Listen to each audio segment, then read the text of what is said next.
ریاستوں کیلیفورنیا، اوریگن اور واشنگٹن میں جنگلات کو آگ لگنے میں مبینہ طور پر ملوث 4 ملزم گرفتار۔ صرف اوریگن میں 10 لاکھ ایکڑ علاقہ آگ کی لپیٹ میں آ چکا ہے۔ کیلیفورنیا میں 19 اور اوریگن میں درجنوں افراد لاپتہ ہیں۔ ہلاکتوں کی تعداد 30 سے بڑھ چکی ہے۔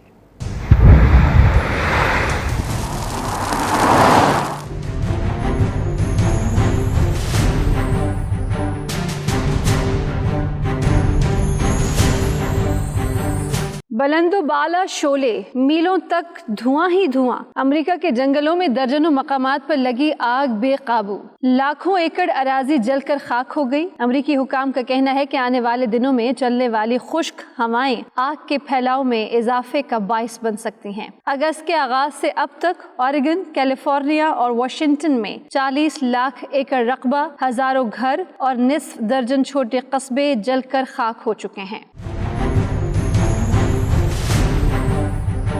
100 سے زائد مقامات پر لگی آگ سے اٹھنے والے دھوئیں کی وجہ سے علاقے تاریک ہو چکے ہیں اور فضائی آلودگی بدترین شکل اختیار کر چکی ہے۔ 30,000 سے زائد فائر فائٹرز آگ بجھانے میں مصروف ہیں۔ امریکی صدر ڈونلڈ ٹرمپ آج کیلیفورنیا کے متاثرہ علاقوں کا دورہ کریں گے۔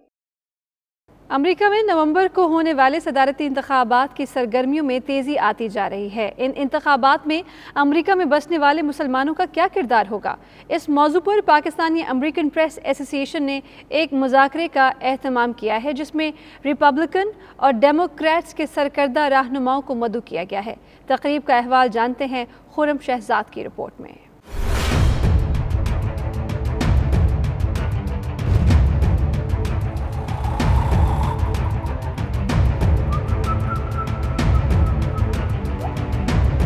امریکی صدارتی انتخابات میں مسلمانوں کا کردار اہمیت کا حامل بن چکا ہے۔ اسی حوالے سے پاکستانی امریکن پریس ایسوسی ایشن نے ریاست ورجینیا میں ایک مذاکرے کا اہتمام کیا جس میں مسلم وائسز فار ٹرمپ کے عنوان سے باقاعدہ مہم چلانے والے ریپبلکن رہنما ساجد تارڑ کا کہنا تھا کہ ریپبلکن پارٹی امریکہ کی اعلیٰ تہذیب کی عکاسی کرتی ہے اور امریکی مسلمان ڈونلڈ ٹرمپ کو ہی ووٹ دیں گے۔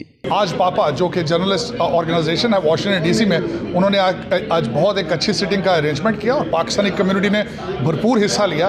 میں نے ڈونلڈ ٹرمپ صاحب اور ریپبلکن پارٹی کو ریپرزینٹ کیا اور الیکشن کے بعد ہمارے کمیونٹی کے جو مسائل ہیں ان کو اجاگر کرنے کی کوشش کی۔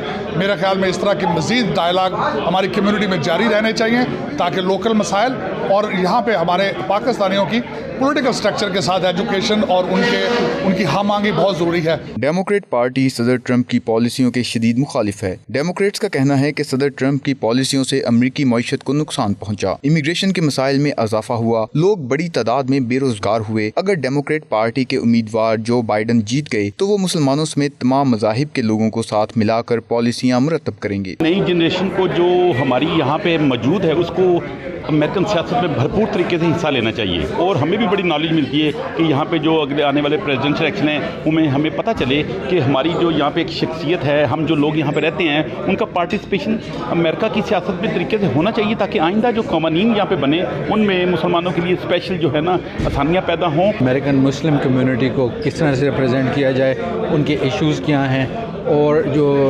ڈیلیگیٹس ہیں یا جو امریکن مسلم ہیں یا پاکستانی امریکنز ہیں جو انوالوڈ ہیں پالیٹکس میں امریکہ کی، وہ ان ویوز کو کس طرح سے ریپرزینٹ کر رہے ہیں، نہ صرف کہ ریپرزینٹ کریں بلکہ جو ڈیموکریٹ اور ریپبلکن پارٹی کی پوزیشنز ہیں ان کو بھی کمیونٹی کو ایکسپلین کرنے میں اس طرح کی ایونٹس جو ہیں وہ بہت امپورٹنٹ ہیں۔ پاپا نے جو آج یہ ارینج کیا ایونٹ جو ریپبلکن ڈیموکریٹ کا جو امریکہ میں الیکشن ہو رہے ہیں اس میں کمیونٹی کے لیے بہت ہیلپ ہوگی اور میں یہ سمجھتا ہوں کہ یہ ایسے ایونٹ ہونے چاہیے اور کنٹینیو ہونے چاہیے الیکشن تک تاکہ ہماری کمیونٹی کو اویئرنیس ملے۔ الیکشن سے پہلے بہت کم ایکٹیویٹی ہے یہاں پہ اور لوگوں کو ایک دوسرے سے مل بیٹھنے کا اور الیکشن کے بارے میں سوچنے کا کم ہی موقع مل رہا ہے۔ آپ لوگوں نے جو یہاں پہ انتظام کیا ہے وہ زبردست ہے۔ انہوں نے نہ صرف اس کو ایک پارٹی تک محدود کیا کہ صرف ریپبلکنز کو بلاتے بلکہ انہوں نے ریپبلکنز اور ڈیموکریٹ کو بھی بلایا اور اس کے بعد جو ہے ان کو آپس میں انٹریکشن کر کے، تو یہ ہماری کمیونٹی کے لیے ایک بہت ہی اچھی بات ہے اور اس سے پاکستانی کمیونٹی امریکہ میں جو ہے وہ بہت مضبوط ہوگی۔ امریکن الیکشن کے لیے ایک ایسا آرگنائزیشن جسے کہتے ہیں سب کو اکٹھا کر کے وہ کیا اور اس کے سلسلے میں میں سمجھتی ہوں جو سوال جواب کا ایک سلسلہ ہوا اور جو ہمیں ایک اویئرنیس دی کہ ہاؤ وی کین کمپیٹ اور ہم ایک دوسرے کو آمنے سامنے بیٹھ کے ہم کتنا قوت برداشت ہے اور ہمیں اپنے رائٹس کا جو مسلم کمیونٹی یہاں پہ ہے اس کو کس طرح پارٹیسپیٹ کرنا ہے اس الیکشن میں. It is so important to host discussions like this. I really believe this is a great foundation and a great starting point for getting Pakistani Americans more involved in the political process. It does not matter if you're a Democrat or if you're a Republican, because we need to sit down and we need to talk it out. We need to talk about why our representation is lacking, why we don't see more Pakistani Americans getting involved in politics. What can we do as a community to bring each other up and not tear each other down. امریکہ کے صدارتی انتخابات 3 نومبر کو ہو رہے ہیں. امریکہ کی ہر ریاست میں electoral college کے ارکان کی تعداد اس کی آبادی کے تناسب سے طے ہوتی ہے، جبکہ الیکٹرز کی کل تعداد 538 ہے. امریکہ کا صدر بننے کے لیے کسی بھی امیدوار کو 538 میں سے 270 یا اس سے زیادہ الیکٹرز کی حمایت درکار ہوتی ہے. صدارتی امیدوار جتنی زیادہ ریاستیں جیتتے ہیں، اس کے الیکٹورل ووٹ انہیں وائٹ ہاؤس کے قریب تر لے جاتے ہیں. سعودی عرب کا اپنے شہریوں کی آمد و رفت پر عائد پابندیاں 15 ستمبر سے بتدریج ختم کرنے کا فیصلہ. سعودی وزارت داخلہ کے مطابق 1 جنوری 2021 تک تمام زمینی اور سمندری راستے مکمل طور پر کھول دیے جائیں گے. عمرہ زائرین کے لیے سفری پابندیاں ختم کرنے کا ایک منصوبہ زیر غور ہے. سعودی عرب کا کرونا وبا کے باوجود بڑا فیصلہ. سعودی حکام کے مطابق عمرہ آپریشنز بتدریج بحال کرنے کا منصوبہ زیر غور ہے. سعودی حکومت نے اپنے شہریوں پر سفری پابندی بتدریج ختم کرنے کا اعلان کیا ہے. 1 جنوری 2021 سے سعودی عرب میں تمام داخلی اور خارجی راستوں پر عائد پابندی ختم کر دی جائے گی. 15 ستمبر سے GCC ممالک کے شہری جن کے پاس ویزا ہوگا وہ سعودی عرب میں داخل ہو سکیں گے. سعودی عرب میں داخل ہونے سے قبل تمام افراد کو کورونا ٹیسٹ کرانا لازمی ہوگا. ٹیسٹ کی رپورٹ 48 گھنٹے قبل حاصل کرنا ہوگی. وزارت داخلہ کے مطابق سفری پابندیاں ختم کرنے کا فیصلہ کورونا وائرس میں کمی کی حالیہ رپورٹس آنے پر کیا گیا ہے. کورونا وائرس کی وجہ سے مارچ 2020 سے سعودی عرب سے تمام بین الاقوامی پروازوں کا سلسلہ منقطع کر دیا گیا تھا.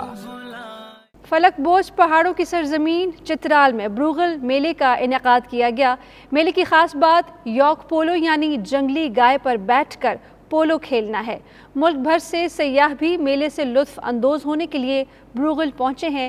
چترال سے آپ کو رپورٹ کریں گے ذیشان کاکا خیل.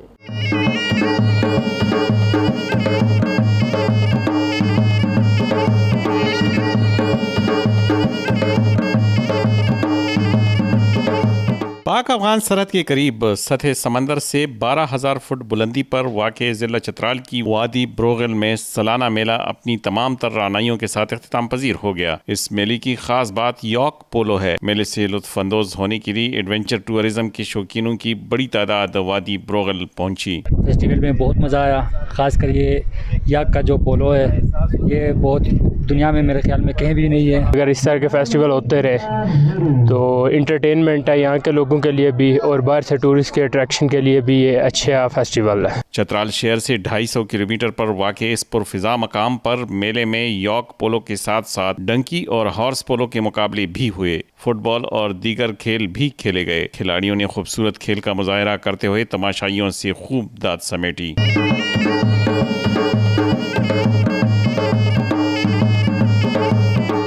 مشکل اور دشوار گزار راستوں کے باوجود سیاح جہاں میلے سے لطف اندوز ہوئے وہاں خوبصورت مناظر نے ان کو اپنی سحر میں جکڑے رکھا اور ان کو تھکاوٹ کا احساس نہ ہونے دیا. ذیشان کاکا خیل 92 نیوز بروغل چترال.